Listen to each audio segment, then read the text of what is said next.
Jacob, I know we have a lot coming up tonight and into the morning, so I'll just let you get right to it. Yeah, let's break it down, even a regional perspective, because this system will impact a lot across the plains and the upper Midwest, with maybe the highest impacts in eastern South Dakota, far southeastern North Dakota, and throughout much of Minnesota here northwest of the Twin Cities. Blizzard conditions are even more likely in that area than even southeastern North Dakota, where they're possible. But as we've been preaching this entire lead up to the storm, along and south of I-94, you would see the highest impacts from the system. North of US 2, minimal impacts from this storm because of high pressure to the north. That's supplying dry air, pushing this system farther down to the south. We're still confident in a heavy thump of snow as we go through our Sunday, especially across southern North Dakota. As this Colorado low tracks up into our area, snow will be heavy at times as we get into our Sunday morning. Travel impacts likely, especially across southern North Dakota and into South Dakota, over towards Minnesota, even Wisconsin, as that snow continues into our Sunday evening.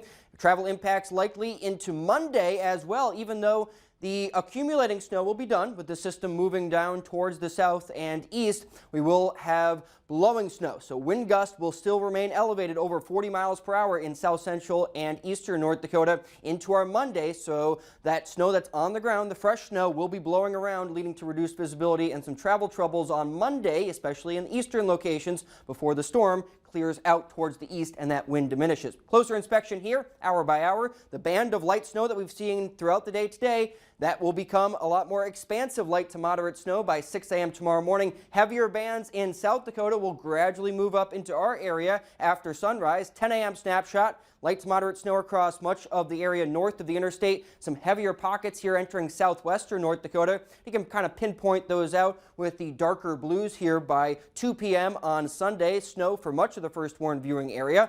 Then into Sunday evening, again, a lot of the snow along and south of the Highway 200 corridor. Snow starting to taper off along US 2, and the snow really becomes more scattered and not as widespread into our Monday morning. But the storm's not done yet. Remember, the winds will still be quite strong into Monday. Gusts over 40 miles per hour in south central and especially southeastern North Dakota, as the accumulating snow won't be done in Fargo until well into Monday evening or Monday night. But for much of our viewing area, we're looking at that heaviest thump of snow on Sunday, especially in southwestern North Dakota into the south central parts of the state. Then that secondary batch comes up towards the southern James River Valley and into the southern Red River Valley, where we could see some of the highest totals there. But for the cities listed here, 6 to 10 for Jamestown and Dickinson, 5 to 9 in Bismarck, Bowman, Linton, and Killdeer, 4 to 8 in Hazen, 3 to 5 in Williston, 2 to 4 in Harvey, and I'm thinking more so on that 2-inch mark in Minot.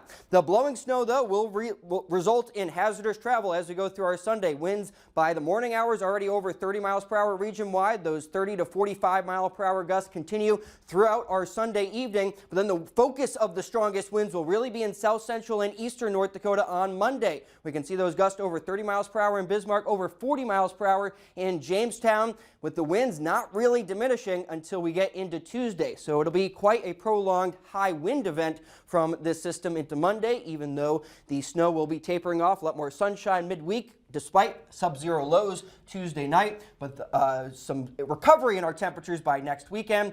Light chance of snow on Friday, but I'm not foreseeing any major snowstorm for Easter weekend. Just a jam-packed forecast. Yes. All right, thanks, Jacob. You're welcome.